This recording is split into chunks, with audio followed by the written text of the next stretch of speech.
Hello, ladies and gentlemen. This is The Ghost Show.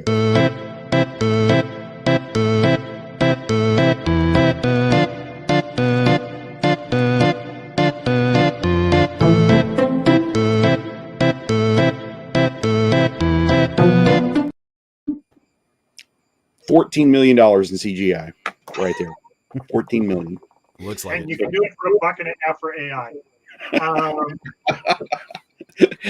Well, welcome everyone. My name is Professor Christopher McLaughlin, and among the many, many joys in my life is I am the creative pit boss of Ghost Show Press, a small but mighty label in defense of underserved movies and creator rights. And every so often, we do a podcast to talk about obscure movies and obscure pop culture obsessions. And it is here and the Ghost Show, and welcome. And joining me this week, I have an amazing group of guests. Speaking of things that look like I spent way more money than I actually did here, like this panel, like seriously, this really, it looks like I'm loaded, but I'm just loaded with knowing good people. Really, that's my blessing. So, working our way around, we got to start off with the man who made all this possible. The man whose generosity made this podcast happen, made Volume 3 Fantastic Flops happen, made Volume 4 a thing that that will happen down the road. Alex, please introduce yourselves to the people. Hey, everybody. I'm Alex. I am from the Arkham Files podcast. We're an actual play podcast. We play Call of Cthulhu. Primarily, we do a little bit of Dungeons and Dragons for, I guess, any of your viewers or listeners that don't know what an actual play podcast is we just play the Call of Cthulhu tabletop role-playing game, and we record it, we produce it, we turn it into a big audio drama production. We add music and sound effects and, pull out all the stops on it. So the way we ended up coming in on this project was we were actually prepping for our interview with Mike Mason on our show. And while we were doing some research online, we found the Kickstarter for Fantastic Flops. They pulled it up, looked at it, and we're like, oh, this is awesome. We love this idea. At the Arkham Files, we're big movie guys also. Like, we love movies, we love horror movies, all kinds of movies, and also underrated movies. And also bad movies. They're appropriately rated because they're terrible, but they're still amazing at the same time. But yeah, so we love the idea, and we saw that if we backed it, we could also do a show with you guys, which we thought, oh man, it was the perfect storm of elements. So we backed the project and couldn't be happier. Oh, well, thank you so much. We're so glad you did. Oh, I missed a great opportunity to feel like I didn't know that Mike was here. Like, oh, a wild coincidence, Mike. Oh my goodness. All right. Well, since I brought him up, I should swing around like, Mike, please introduce yourself. Thank you. I'm Mike Mason. I'm the creative director for the Call of Cthulhu tabletop role-playing game at Chaosium, amongst other things. But I'm very pleased to be here, and thanks for inviting me back. I believe I got invited back. I mean, so that's wonderful. Lifelong love of horror films and all things Cthulhu-y. So looking forward to it. Oh, yes, and in the fourth grid square, we're always honored to have on the Godfather of Ghost Show Press, our spiritual father, our guiding light, the fixed point in the universe that we always guide everything we do here at GSP toward. A man I'm blessed to call my friend and a legend in multiple fields, Mr. Jim Lowder. Jim, anything? Please introduce yourself. I'm Jim Lowder. I've been working in publishing since the late 80s and holding positions for everything from print buyer to writer to executive editor to I've done most of the jobs for games and comics and fiction. For films, I go back to some of my first published works were for magazines like Film Facts and Sci-Fi Universe magazine. I ran a a video column in Polyhedron back at TSR in the late 80s and early 90s, Into the Dark, which ran for about 50 issues, then jumped to Infobia over at White Wolf and other places. I've taught film. I have been involved in reviewing and talking about movies, especially horror films, for my entire career. All right. Wow. Okay. Well, so our loose topic, as if we have any tight topics on this show, is we're talking about a great topic: Lovecraftian cinema. I mean, at this point, there's very, very little we could add or subtract to the literary reputation of Dear HP, but the cinema, especially now that it's evolved in such interesting directions, and there's so much to talk about there. So I should probably shut up and get on with it. Like, why don't we start with an easy one? Okay. Let's see, Alex, what are some of your favorite Cthulhu video adaptations, film or TV?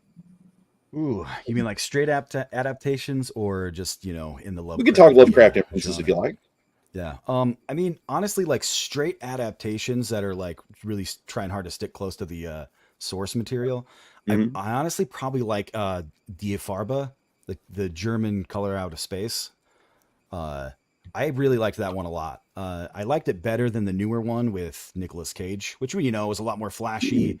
But I felt like Die Farbe actually stuck closer to the source material, obviously. But I loved the style of it. I love that it's all in black and white.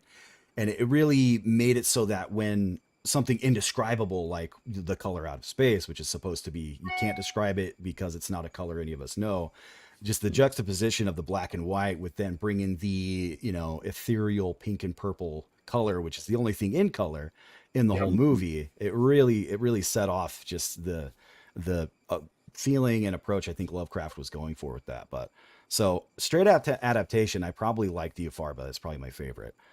Wow, that's an excellent. That's a great one to lead with, because a lot of people haven't seen it and should go out of their way to find it, because it's well worth seeing. And the idea that the film tries to get around the problem, it's the Night of the Demon problem. The minute you show the monster, it's not scary at the end. That how do you show the unshowable on film? How do you your audience into this is something that's beyond the ken of the characters in it, and using the black and white and color in it was a perfect way to do it. All right. Well, Jim, what's some of your favorite Lovecraft adaptations? Oh, so that's the highbrow. I guess I'll go lowbrow with From Beyond. Oh, I got lowbrow too. I have no distinction between high art and low art. The From Beyond, and that's partly personal. It was a film I saw in grad school with Craig Fisher, who's been a guest on the show at one point. Wow. And Craig and I went to grad school at Illinois together, and he was the person who introduced me to Reanimator, and From Beyond came out shortly after that, and I saw it in a theater with what started out to be two other people, and ended up watching the movie by myself because everyone else left. They're cowards. But I think that, and that's going in the exact opposite direction of the first film discussed, and that's Stuart Gordon taking the material and making it his own. It's not a Lovecraft story, really, apart from the themes and some of the content, but it's Stuart Gordon's riff on that material, which is actually one of the strengths of the mythos writ large, is that Lovecraft created this platform, and then other people have been able to come in and expand it and do their own thing with it. That makes it, why there are thousands now of Lovecraft related movies. If you go onto IMDb and try and find the definitive Lovecraft film list, just the ones that are offshoots of Lovecraft, there are hundreds, and that's why. So From Beyond is well worth mentioning.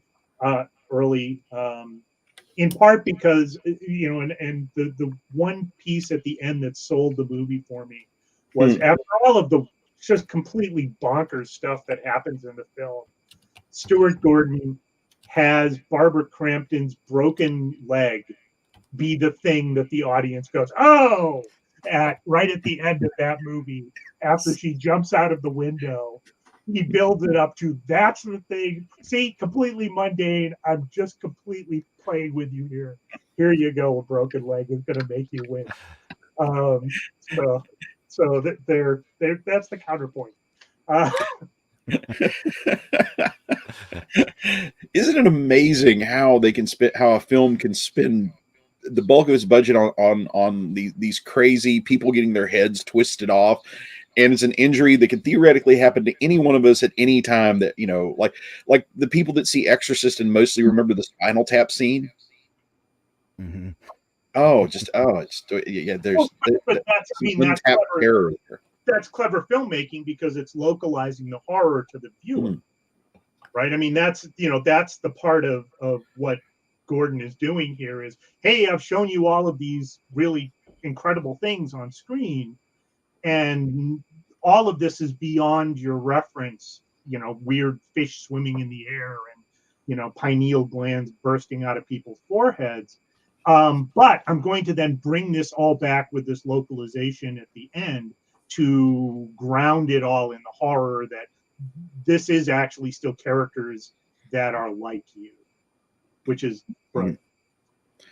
Yeah, not always an easy thing to do in Lovecraftian things. Right. It's right. All right, Mike, what are some of your favorites? I was just going to kind of comment on. Oh, go ahead, please. I find it interesting the parallel between fiction and movies with Lovecraftiana, because it seems to be following a very similar parallel path, but just delayed by 50, 100 years.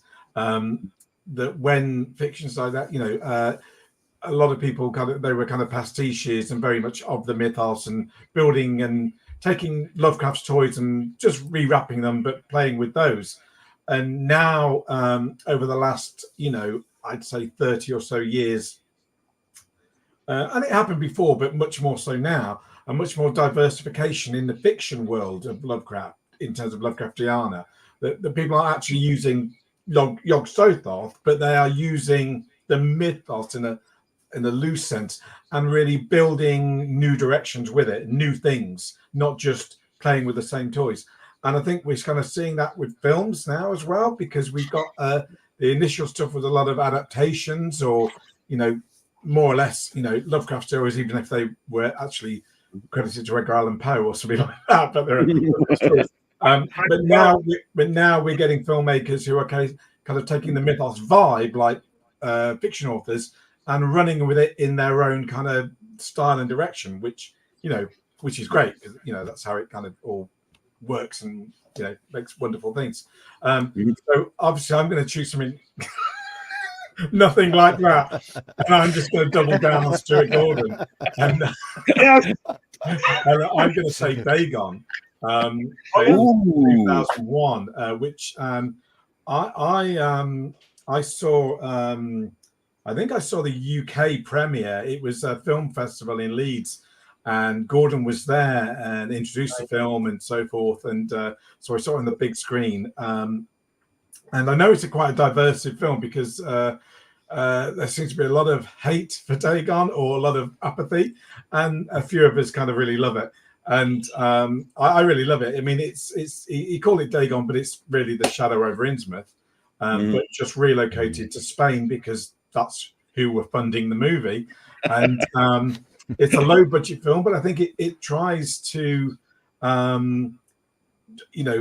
punch above its weight in terms of budget. It rather than most small budget films are a cast of 2 or 3 people in a room or two, and done very well. But he had a small budget and decided to do the entire town, and did it really well. I mean, some of the FX maybe hasn't dated so well, but the actual kind of the look of Innsmouth, or Imboka as it's called in the film, is great. It's wet and drenched and rain, and but inevitably with any Gordon film, you've got some great horror moments, and particularly in Dagon, there's some pretty gory ones. But also you've got some great comedy as well, and I just thoroughly enjoyed it, and it ends with this wonderful sense of wonder when can I spoil it? I don't. Can I spoil the Shadow of his Instrument? I don't know, but when whatever happens, and the ocean fills up the screen, and you just get the final lines from Lovecraft's actual story, which kind of sum up the ending. It doesn't, it starts in horror, but it kind of ends in this kind of strange kind of wonder, and really, it kind of, I was a big smile on my face when I watched it the first time, and every time I watch it since, I still have this big smile on my face. So that's why I like Dagon, I guess. Well, then that's Gordon. I mean, that's the strength of all of Gordon's movies, for the Lovecraft films, is he gets it. And like the Call of Cthulhu role-playing game, Gordon popularizing Lovecraft with the larger culture. Call of Cthulhu as a game did incredible things for spreading the mythos out into the culture writ large. And Gordon did the same thing through films. I mean, you just look at the explosion, and a lot of them were opportunistic and many of them absolutely terrible after Animator and From Beyond. But people saw that, oh, hey, Gordon became so identified with Lovecraft from those films. But the reason they stand up over time is he actually understood that material. He got it. And he's genuinely fond of it. I mean, that's clear. Yeah, as a guy who took a young lady on a first date to Reanimator, I have nothing but love for Stuart Gordon and his company of actors. Yep. Okay, so I guess real quickly want to talk about my favorite, because I guess it's my turn and all. But for me, with deep love for Reanimator, I just don't want to be the 80 millionth guy talking about Reanimator. Putting Reanimator aside, my favorite Lovecraft adaptations have of late, I would have to say, are the three Lovecraftian adaptations that Rod Serling's Night Gallery did. Oh, yep. Which, if I would recommend them to anyone. The Dr. Peabody's last lecture shows that Lovecraft can be funny. I absolutely adore Barbara Rush's voice acting in their Cool Air adaptation. Especially at the beginning, where you could tell from the tone of her voice that something unbelievably terrible has happened to this woman. And the opening sequence of that episode with just her voice and Janos Schwartz photographing of a graveyard in autumn, fantastic. And adding the Louise Sorrell female character to Pickman's model, and that to me makes that a whole different and arguably better story. And the late Janos Prohaska in that, cramming himself into another crazy monster costume. I can't say enough good things about them. And you can watch them all in less than an hour and a half. So there you go. Those are on my list. Those are on my list too. So I mean, the stuff everybody's mentioned, things that were on my list of ones that definitely need to get mentioned this time.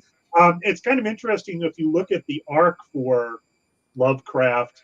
They sort of got pulled into adaptations in the 60s, with the Howler movie. Then in the 70s, they became the stuff that people plucked out for anthology films or for Night Gallery. So they show up in Asylum and, as bits in that, along with Clark Ashton Smith and those kind of things throughout the 70s. And then they don't come back into films again until after Gordon. Yeah. And then the technology, and this is what Mike alluded to earlier, right? The number of people who are able to do their own takes on it and pulling these other things together. Part of that is the technology. So, the Call of Cthulhu, H.P. Lovecraft Society, Andrew Lehman's marvelous film for that is made possible by them having access to technology that 20 years or 30 years earlier they wouldn't. Yeah, it's amazing. And you've done it, but we should definitely call out the H.P. Lovecraft Historical Society, not only for the black and white silent Call of Cthulhu film, which is wonderful, but also the as I would call it, slightly pulpy Whisper in Darkness, the kind of talky follow-up they did, which again really has some great moments, some quite chilling moments, and then it's got then it kind of heads into a kind of a pulpy vibe towards the end when it kind of gets action orientated. But they're both kind of really stand out. Films again. Like Gordon gets Lovecraft. They're Sean and Andrew at the HP Lovecraft. Yeah, and they get it. Right. They clearly love the material, and that's what they're projecting with this. Is it's not just a good story and good filmmaking, which they are by themselves. I mean, in and of themselves, they're worth watching, but they're also people showing their love for the source material. Oh, absolutely. Yeah, that Call of Cthulhu adaptation was probably my number 2 for the straight adaptations. I love their silent film adaptation. It's a ton of fun. Yep. Yeah. Great stuff. Yeah, and that leads me to please, if you haven't seen this island, please check it out. But do we have some favorite, maybe underappreciated adaptations, maybe something a little off the radar? Because you guys mentioned there is so much out there. Like, Alex, do you have a more obscure favorite that you want to advocate for? Ooh, I don't know about like a straight adaptation. Also, I guess the ones I've cited are already a little obscure. It's okay. It's what we do here. Yeah, but I've loved. There's been some really good, solid, recent, not necessarily adaptation, but Lovecraftian movies that I've really enjoyed a lot. And I mentioned this to Mike when we did it when he was on our show. But The Endless, which was back in 2017, I really loved that. Little indie movie. Justin Benson and Aaron Moorhead, I think, are the ones who did that. But it's just such a great movie. It's a sci-fi horror, lots of great Lovecraftian elements to it. Really well done, and it's trippy. It's gonna trip you out a lot through the whole thing. So it's got a good Lovecraftian mind-bending element to it. But yeah, really well done, and it was cool to see that. It was one of those things that gives me hope for modern cinema, that people are still out there creating and being creative and coming up with new ideas, and it's a low budget indie film, so like being able to do it as well as they did and still put in some great effects also, which again comes back to the fact that technology has gotten to where it is. You can have these indie creators and still make good films with good effects and pull it off, since you don't have to have a gigantic budget to do it. So that's probably my top one, at least in recent memory. I just watched it a little while ago, so I've really been liking that a lot. All right. I would just say that I would really recommend, if you've not watched The Endless, to watch their previous film first, Resolution, because they actually happen in the same universe, and characters from both films appear in either film, and Resolution is a nice kind of starter that kind of gets you in, and then you watch The Endless and realize it's much bigger than you thought it was, and much more complicated. And I just think they almost seem like one film, in two halves almost. It's worth checking those out, definitely. Yeah. All right, Jim, do you have any off the wall obscure Lovecraftian adaptations out there that people should know more about? Not the adaptations, because those are kind of blasted out and people know about those. I mean, you've got a lot of the odd sort of connected things like Equinox, which uses the Necronomicon. Herb Tarlick versus the Necronomicon. It's a low budget science fiction. Fritz Lieber is in there too. Library is in there. Low budget, weird kind of guerrilla filmmaking. Person gets all his friends together to make this horror film that again punches way above its weight, just simply because it's so inventive, and the energy from it is worth watching. Again, that's another low art thing. I guess I'm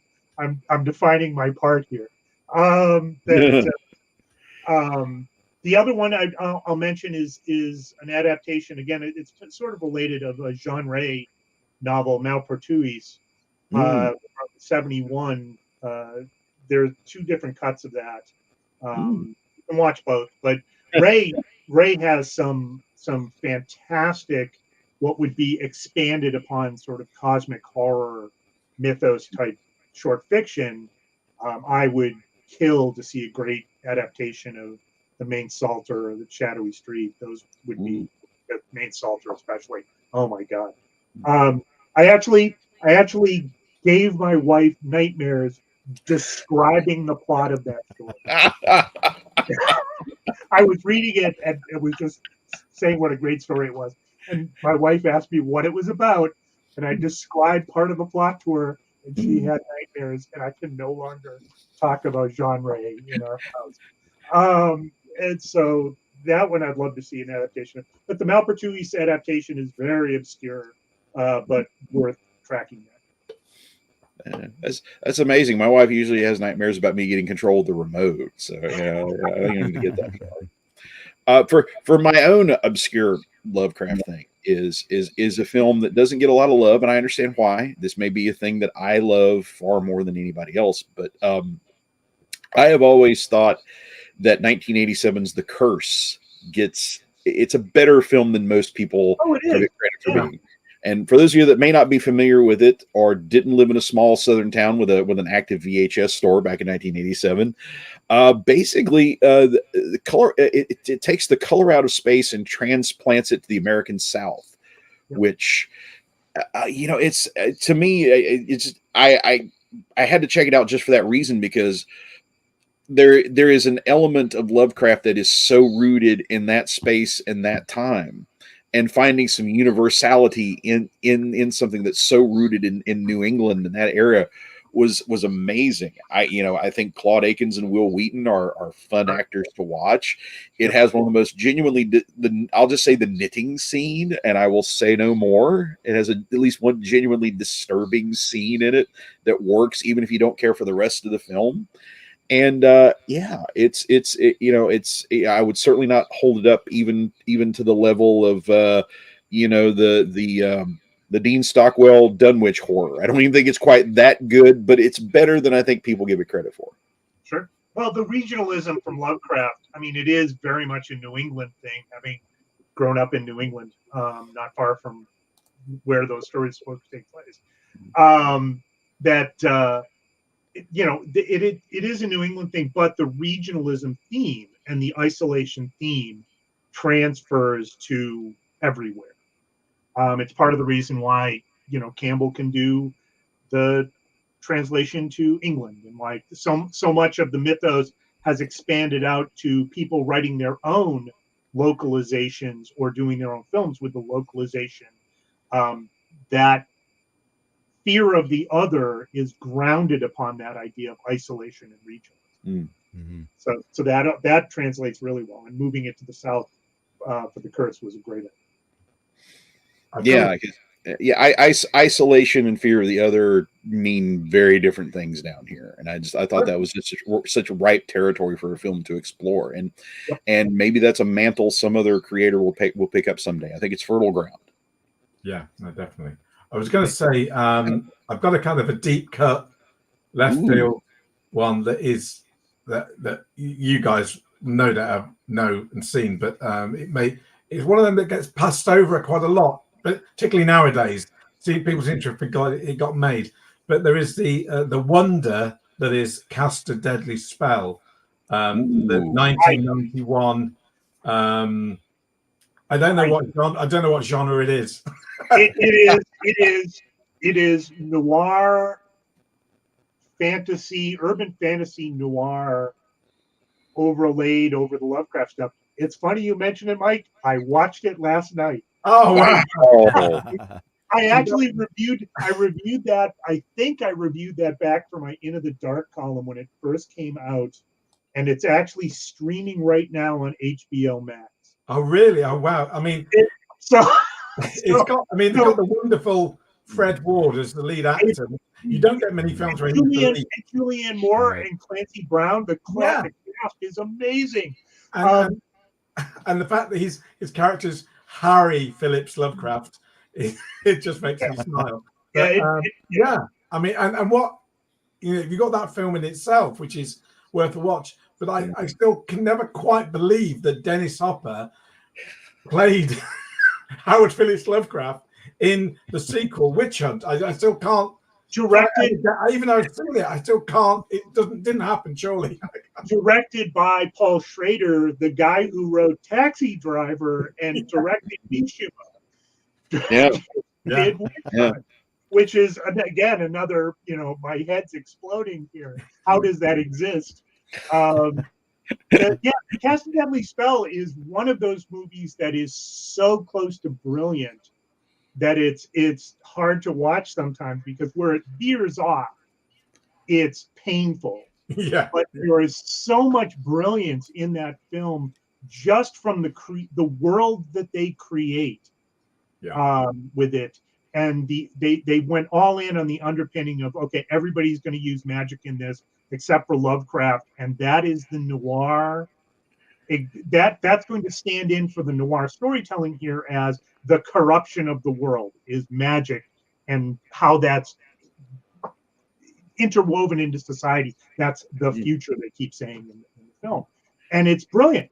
And that part, the little things that you glimpse going on in the background, and the scene where the unicorn first shows up with the daughter hunting it, is just, I've not seen this before. This is amazing. And overlaying that over the noir is terrific. But it comes so close to being brilliant. But it's well worth. Yeah, it's a great. I mean, it's a great suggestion. To just talk about the kind of the follow-on film Witch Hunt, just the very fact you've got Hollywood execs using the resurrection spell to resurrect people like Shakespeare to magically write a new screenplay. That's not timely at all here. Rings so true. It's the next reboot. Alex, got to get you back into this. What do you think? What did you think of Cast a Deadly Spell? I haven't seen Cast a Deadly Spell, so I'm making a good list here from your guys' recommendations. You'll dig it. It sounds fantastic, and I mean, I'm a big Fred Ward fan. You'll love it. Yeah. From one of my other favorite monster movies, Tremors. Yes. Yeah. Yeah. And Ward, I feel is Ward and Julianne Moore and Clancy Brown in this are all fantastic. Yeah, the cast sounds amazing, and I love noir also. And so I got to get that one on the list. That's going up to number one with a bullet. and you know, at 91, I was wrapping up my undergrad in gaming like 3 times a week, and immediately picked up on like this is one of the most gameable movies I have ever seen. It's like I could see this bleeding off the screen into a rule book somewhere. Oh yeah, it's a fully created secondary world, to use Tolkien's phrase for that. It is a fully created world up on the screen. Yeah, it's amazing. We were chatting before the show, and we were talking about how if you look at the franchises that have really lasted, they have they have that initial quality, but they have these silences where you can kind of let your own imagination go, like that throwaway reference to the Clone Wars and the first Star Wars movies, right, or all the things that got mentioned in asides in Star Trek episodes 50 years ago, and now they're making series out of them. Yes, and it's amazing how Lovecraft and his worlds lend themselves to that. And I think Cast a Deadly Spell certainly had that. Yep. No, I mean, it's those elements that really built the mythos. You know, it's those little throwaway ideas, those names that Lovecraft put into his writing, and then were picked up by his little writer's circle. It just gave the illusion of this expanded world that I remember, because when I was a kid, I would see these elements popping up in all these different movies. You watch Evil Dead 2 and they have the Necronomicon. Yep. And then you watch another movie and they have the Necronomicon, and you're like, is this a real book? Like, why? Because these are, they're not related. They're not related stories, but they're pulling in all these mythos elements, and it gives this mystique that, there's this hidden history that you don't know about. Right. Yeah, those. I'm sorry, go ahead, please. No, I was going to say, you mentioning the Evil Dead and the Necronomicon, it triggered a memory. when back in the early 80s, when myself and my friends were kind of, we were playing a lot of Call of Cthulhu and hunting down, books and stuff from secondhand bookshops and things like that, because not a lot of it was available very easily, certainly in the UK. But our other love was kind of going to the video store and trying, and there was this whole kind of like,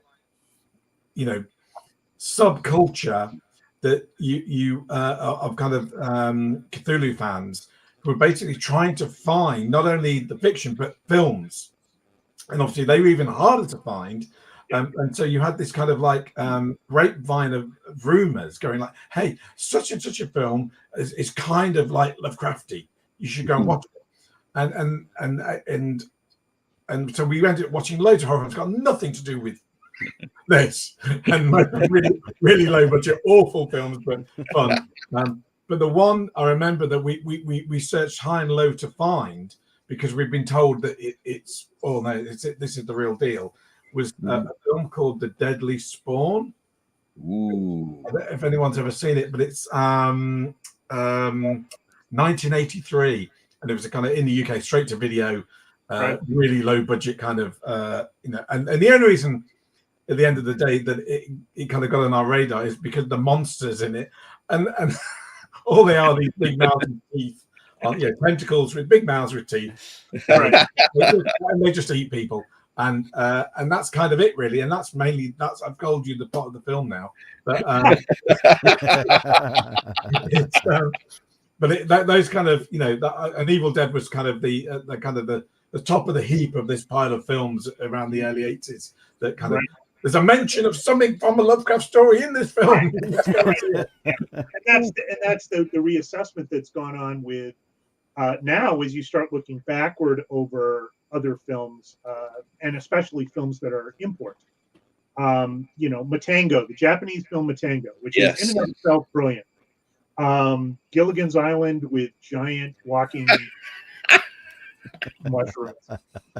It's amazing. I love that movie, and it is really a Lovecraftian sort of film.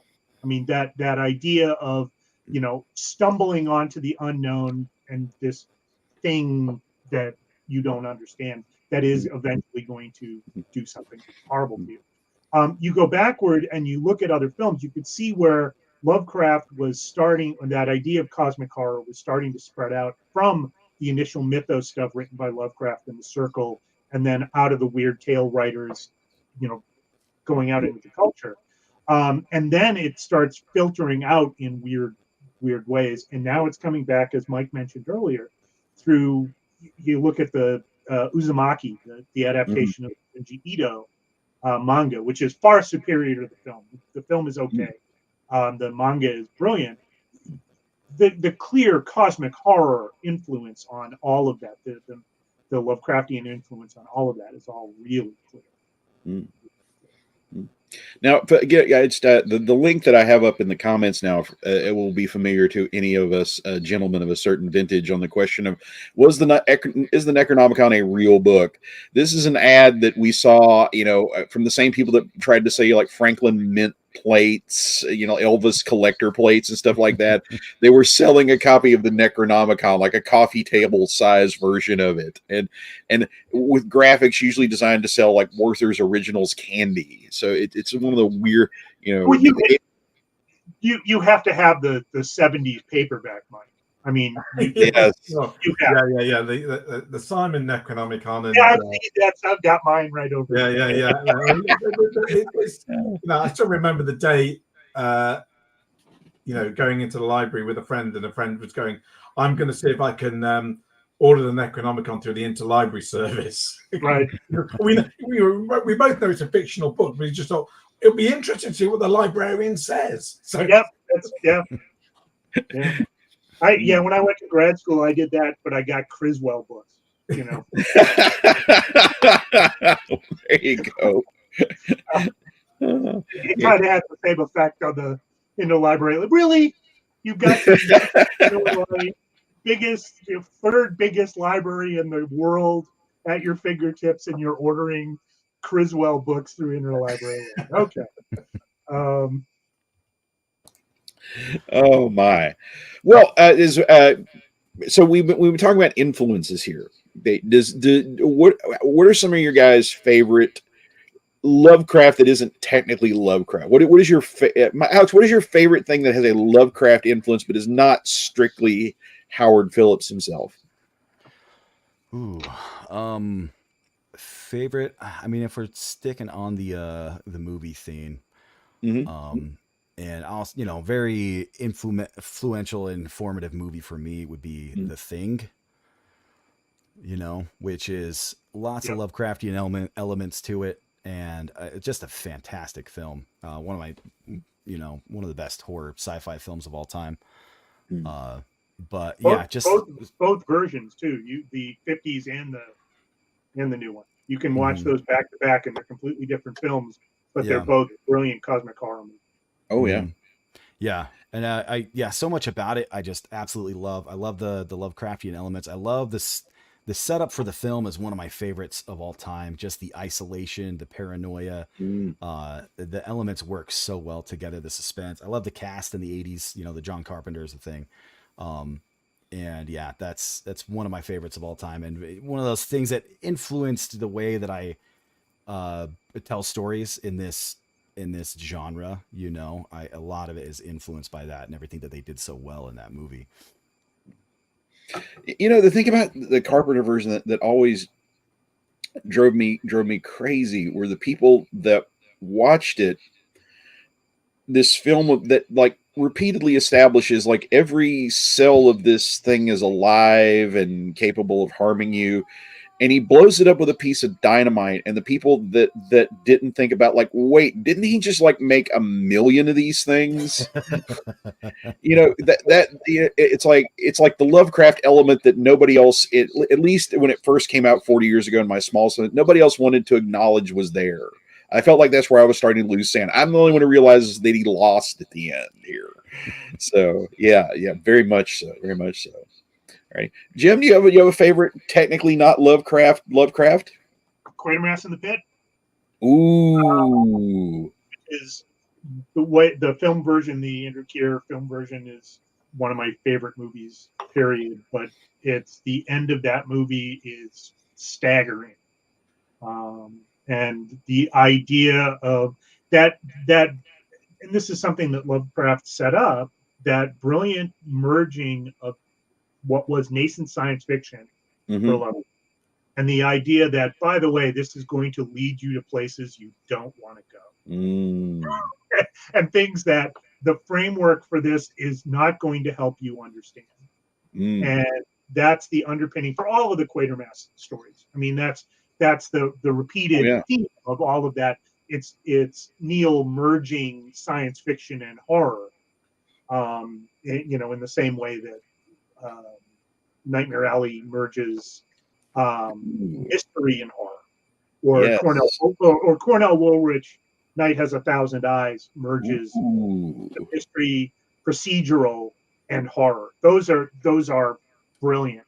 But to circle back to the topic, for that Lovecraftian idea that science is not going to be the answer you think it is, that is inherent in cosmic horror. The Quatermass films are all brilliant, and Quatermass in the Pit, the film version, is I mean, Nigel Neal, the author of Quatermass, I mean, he's obviously pretty well regarded in the UK, being a English guy, and often it's. I kind of get the impression that he's not really travelled beyond the UK very much, other than the Quatermass films. Right. So I always feel it's my duty to kind of, whenever I'm on something like this, to say, if you've not seen the Quatermass films, there's 3 of them, and there's also the 1970s TV series, just also called Quatermass. Not quite as good as films, but so worth it. Well, it's pretty good actually. Having said that, and what I'm about to say is, like, if you've not seen any Neil, even if you don't see Quatermass, you can find some other Nigel Neal stuff like the Beasts TV series and so forth. All of them are worth watching because the guy, 1, gets horror, and 2, really understands cosmic horror, and you know, if you want a kind of a flavor of cosmic horror with kind of no Lovecraft at all, but the concept, and in terms of the actual, you know, sucker punch at the end when the full realization of the cosmic horror hits you, this guy is, you know, one of the best. And even the scripts, Penguin did a good job for a while there, especially in the UK, releasing the scripts for all of this stuff, including Sex Olympics and all of the other the deep dive stuff that he did. And all of those are relatively easy to find, in part because people don't appreciate him nearly enough. So, and those are worth reading on their own as well, in addition to seeing the adaptation. Is this the point where I have to tell the people that don't already know that in the early 80s, when Universal was pushing John Carpenter to do their Creature of the Black Lagoon remake, that he said, I'll do it as long as I can hire Nigel Neal to write the script. Right.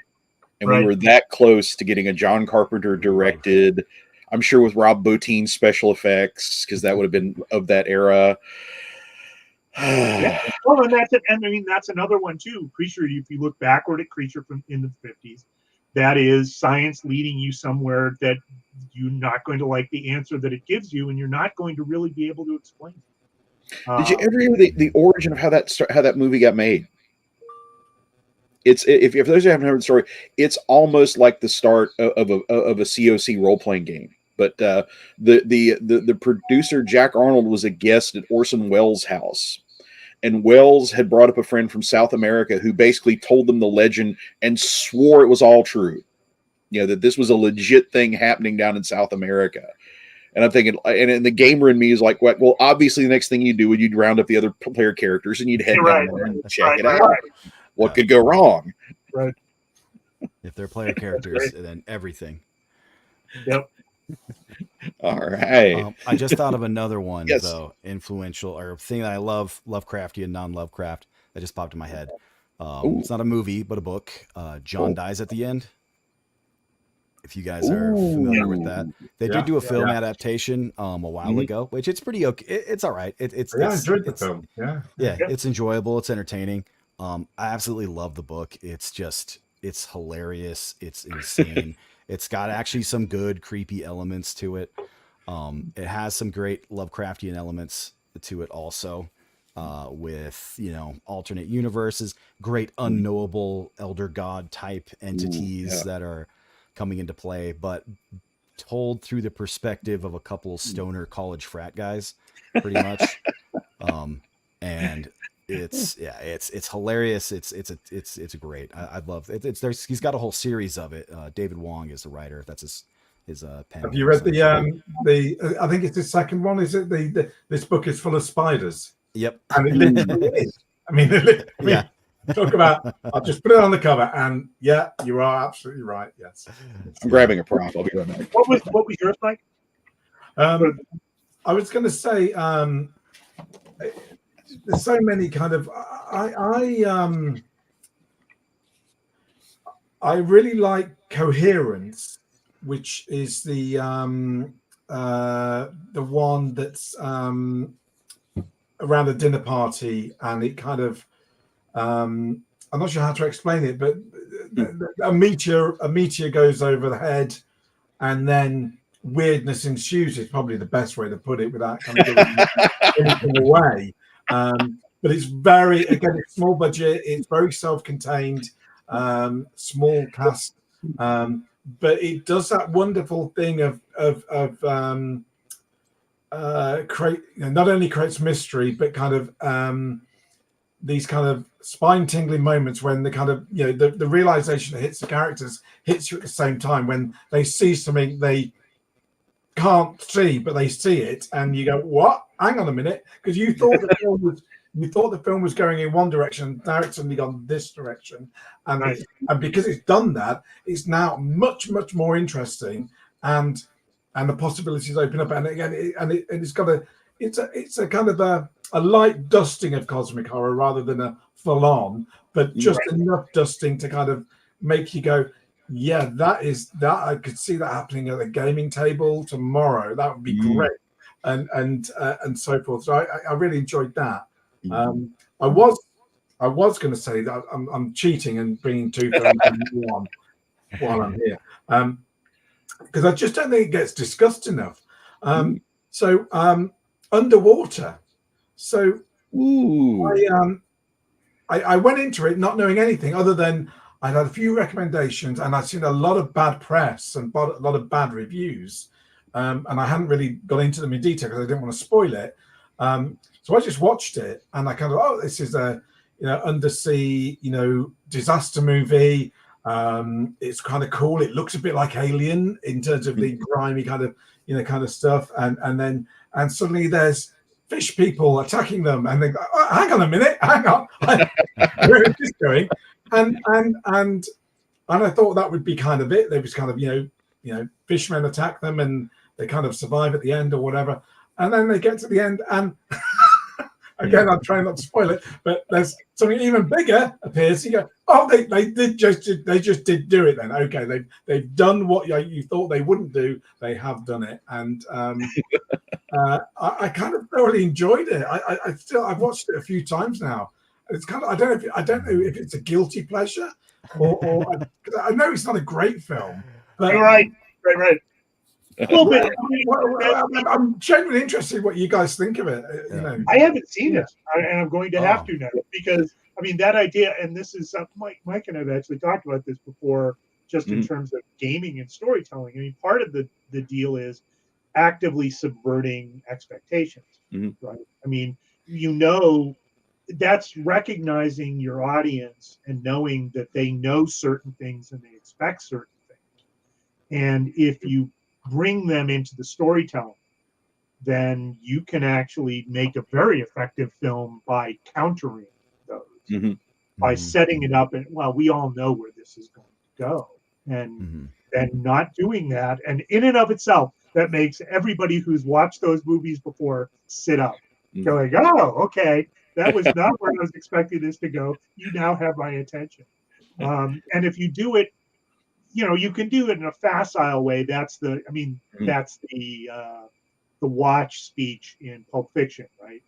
You've got the Walken setting up that whole watch speech at the end for Tarantino to basically go, ha, gotcha. And that's kind of it, because it's subverting all of the expectations he builds up to that. But if you do it and you do it seriously, like Quatermass in the Pit at the end, where you are waiting for that movie to resolve in a way that it does not resolve. For that story, wait, this is the part where something good happens, right? Yeah, no.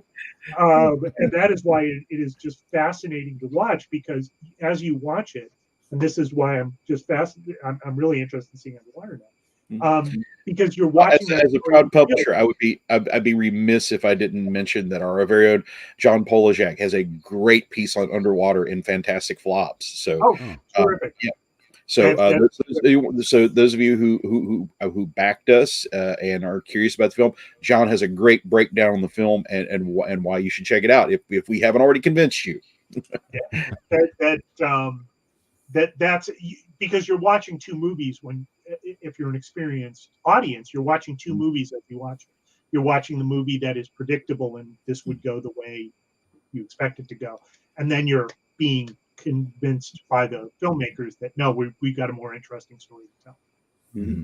Yeah, which I'm totally with you on that with Underwater, Mike. And that actually, I didn't actually see it on the Fantastic, or I might have seen it, but I forgot. But because I was going to say, I was like, that's actually one of my selections for a Fantastic Flop, is that because it didn't do well at the box office, but honestly, it's a great movie. Like it's super entertaining. Like you just go in and you want to watch a good, tight thriller horror sci-fi. It's well done. Like it's got good effects. The cast is solid. I'm even not like a big Kristen Stewart fan, but I thought she actually did really well in this.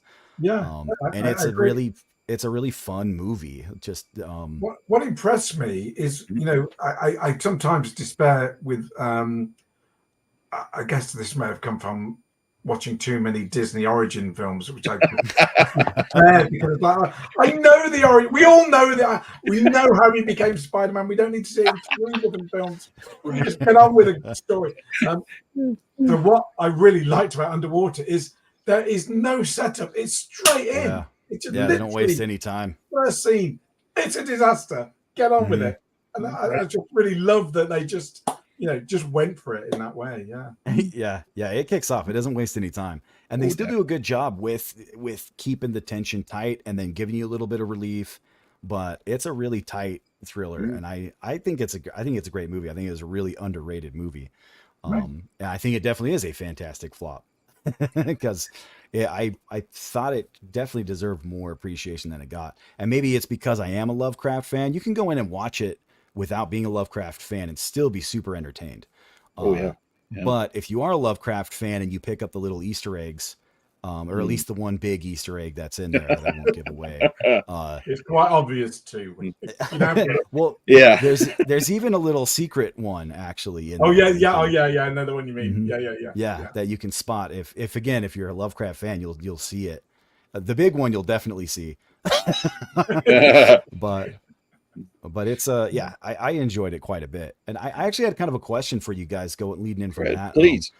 What do you think is the big struggle for adapting Lovecraft to film? It seems like there are a lot of attempts at adaptations or a lot of attempts at Lovecraftian cinema, and they never really do well at the box office. It's almost like they have to be an independent film because there's like this budget critical mass where you're only ever going to get this much return on a Lovecraftian film. And so if you spend this much more on it, you've gone past that critical mass where it's inevitably going to flop. But it just seems like there's this struggle to get that kind of really great, excellent adaptation into film. I think there's two sides to this coin, and I know Jim can answer either of them. So I'm going to start with the easy bit and then Jim for the rest. So the easy one is about, because it's public domain, the reason we get a lot of Lovecraftian adaptations, and we would call them small budget, is because them tend to be more passion projects, or somebody who can kind of make something work within the budget they can get. And the reason why you haven't had a big budget, seriously, proper, big budget kind of Lovecraft adaptation, because they can't own it in the same way that they can Star Wars or whatever else. And so there's a reticence. Well, this is my interpretation. There's a reticence in terms of, the big money to kind of pump into something that they can't completely own. They can't own the rights to the merchandise completely. Other people can, come on in and make rip-offs and copies if they wish, or their own version. And so there's a kind of it's kind of like a ceiling to it almost, that, when you get to this level of budget, no one's prepared to kind of take the risk, it seems. I mean, obviously, we've heard about, Guillermo del Toro talking about Mountains of Madness and things like that, but we still don't have it. And I think that's one side of the coin. And then there's an artistic side to the coin and other considerations as well. But I'm going to shut up and let Jim speak about that. The artistic stuff is, and the rights thing, and again, Mike and I have spent countless amount of time talking about the rights stuff. I mean, the Del Toro thing is partly, and Mike's absolutely spot on with the studios not wanting to go all in on an adaptation of something that they can't have exclusive rights to. And it gets even wonkier than that, because Mountains of Madness being tied up, because there's a claimant to some of the rights who's making it so that the studios don't want to go in because they can't even claim they have clear title. And so it's just a rights nightmare for that. But artistically, studios don't want to necessarily pump a lot of money into unhappy stories. Is part of it, right? I mean, people lining up around the block to watch Lighthouse, right? Apart from the people on this screen right now who would have lined up around the block to see Lighthouse, and there are who are film fans, and the people who talk about movies like that. But that's a really hard sell for a mass market audience, that You're going to come out of this feeling like you've been poleaxed. Great. Yeah. Well, let's put, 5 million in I can see the commercials running now on Disney Plus. That becomes a huge problem. And just artistically, it's something that you touched on really early on. How do you show this in a way that's convincing? In a visual medium, adapting something that is better suited to literary. And that becomes a fundamental storytelling problem for filmmakers, and they have to be really clever to adapt it or to do something with it, like filming your movie in black and white and showing color at the end, which is kind of an arrow you get to shoot once. Anybody else who does that would be seen as just kind of a derivative thing. And so a lot of the movies become hard sells for that reason, and hard sells for just the creators going into it. And even films like Annihilation, which is not a Lovecraft, Vandermeer is not Lovecraftian. He is not writing a Lovecraftian story. It's cosmic horror, sort of, but it owes more to Stalker than it does to Colorado Space. And that gets mistaken for a Lovecraftian film and pushed over into that category for reviewers as well. And that I think that hurt that film. That it wasn't being considered as kind of a separate, creative, not Lovecraftian thing. Because it's not a Lovecraftian film. I think I would just throw in, like, the great blessing and curse of the horror genre is the fact that you always make your money back with horror. There's a reason we started with transgressive horror, because I thought this would be our best chance at funding. And it's, if you're a studio owner, and sitting on my shelf back here is Werewolves on Wheels, about the motorcycle gang that turns into very unconvincing werewolves. If you can make back your money on that, which probably cost maybe $200,000-300,000, the temptation to do a much higher budgeted project whose funding prospects become much more uncertain.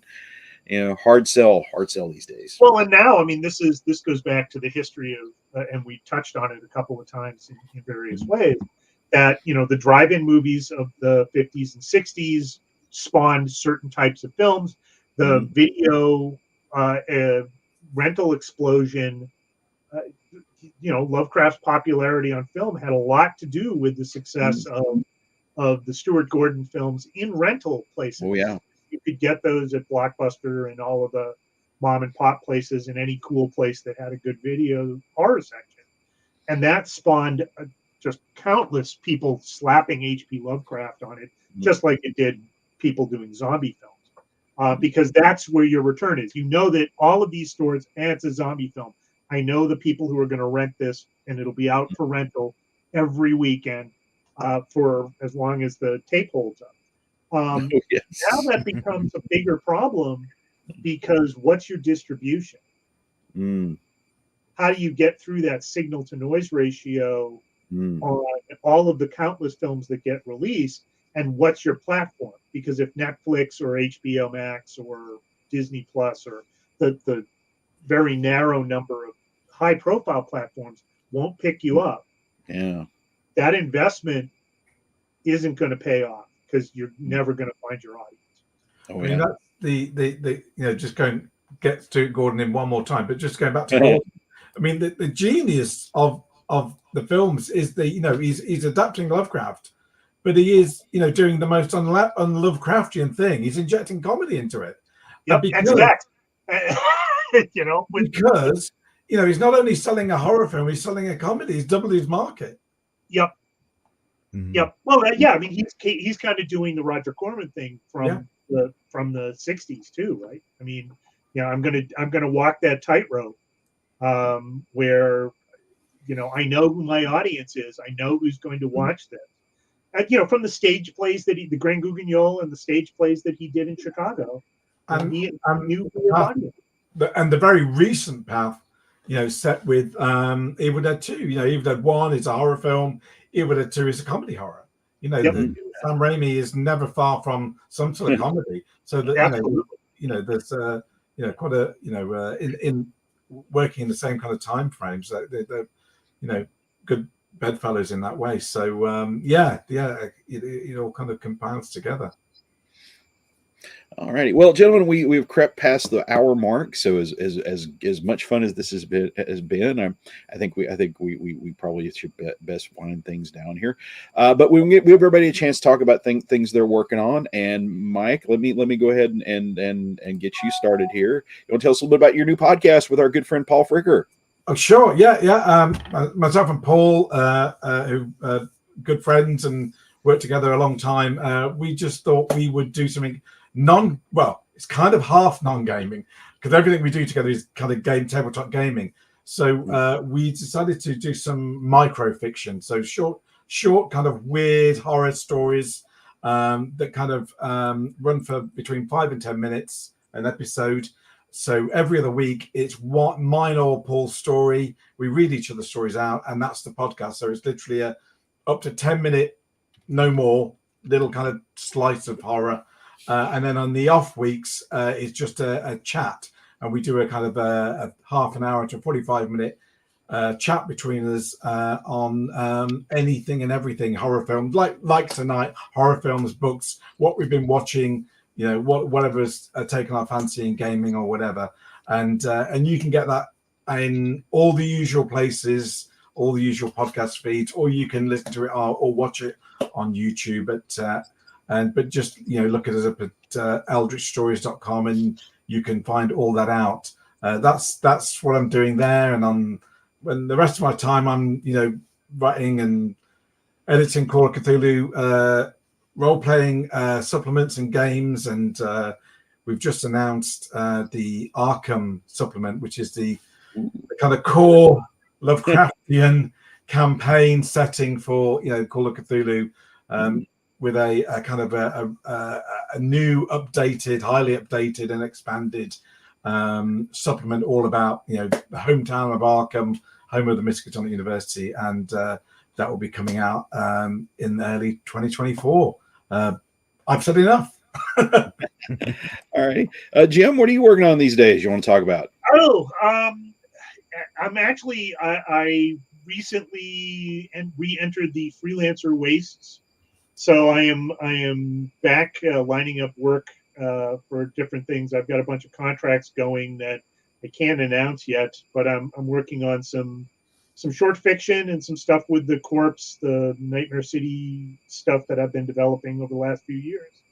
My next project will be in print, will be the essay on Head, the Monkeys movie for Fantastic Flops. So I've just been watching more monkeys than probably is good for me. But that's the next big thing that I've got coming out is the essay for you.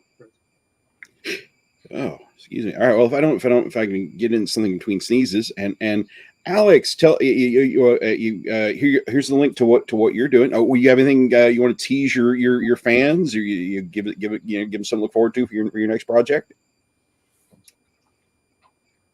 Yeah, for sure. The link I shared is for our website. We are an actual play Call of Cthulhu podcast, so that's mostly what we do. We do actual plays. We play the actual Call of Cthulhu game. So whatever Mike makes for us, we're jumping on that right away. We're just waiting for him to just shell it out so we can turn it into our content. But we it's me, my 4 of my brothers, and my best friend, and we it's horror, lots of comedy, as you can imagine, as all tabletop games devolve into. But we're on all major podcasting platforms, Spotify, Apple, all of those. So you can find us anywhere. The Arkham Files is the name of the podcast. We are closing in on the end of our 4th season. We've been around for about 5 years. So we got a decent catalog in there. Thank you. So we're closing in on the finale of The Radio Man, which is the name of our storyline for the 4th season. We got our Halloween special coming up soon, which is always fun. We're playing the the classic Call of Cthulhu scenario, Grace Under Pressure. If you guys know of that one, throwback to 1993. And so that one's going to be a lot of fun. We actually, we split everybody up into like different recording booths when they had to go out diving so we could isolate them. And so we have a lot of isolation effects with that. We bought an antique diving helmet and made them wear it while they were diving. Wow. Nice. So Very I nice. built a website that's the computer interface for the submarine that they're in. And so we pulled out all the stops for this one. So that's going to be releasing right around Halloween. So stay tuned for that. But yeah, it's a fun show. Hope you guys check it out. It's a great show. It's well worth seeing. Recommended. Yeah. Oh, thanks, Mike. Oh, and also we do interviews with people in the industry like Mike, who's been on our show. That was awesome. We've had Sandy Peterson, Seth Gorkowski, Arthur Peterson, who's Sandy's son and is the project director at Peterson Games. So those of us who felt big time when we got a GM screen are just in awe of this. Wow, that is sincerely impressive, and wow, just that's amazing. And you know, we were talking earlier about how indie creators have to look out for each other. Seriously, folks, that level of commitment, check that out. That's good stuff.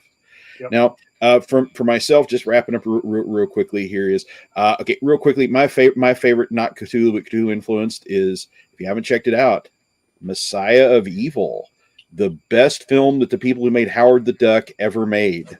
Here we go. Okay, well worth your time. Fancy new edition from Radiance in the UK, region free. Check it out. I also need to put in a mention for, speaking of drive-in movies, our good friend Mike Weatherford, contributor to our last two projects. His Kickstarter is now down in the last few days for the second issue of his comic book series, Drive-In Kings of 1977. And check him out. And Mike sure would appreciate your support. And great recapturing of a fond era for a lot of us, or an introduction to those of us who weren't there. And lastly, we will be back at this time next week, October the 22nd at 3 p.m. Eastern Daylight Time, 8 p.m. UK time. We're going to be discussing Luc Besson's cinema, and with our longtime friend Sean Vieira and whatever Ghost Show people want to wander in. But we have a firm commitment from that amazing force of nature, Chloe Mayviel. If you've seen any of our podcasts, you know it's always an experience when we have her on. So it's going to be at least the three of us, and whoever else dares to join us. So please join us a week from now as we probably do things my bosses won't want to see later on. Okay, but thank you so much for joining us, General Alex. Thank you for making our book happen. Thank you so much for that. And thank you, James and Mike, for contributing your talents right from the beginning and from joining us today. And thank you all for tuning in. So until next week, my friends, this has been The Ghost Show.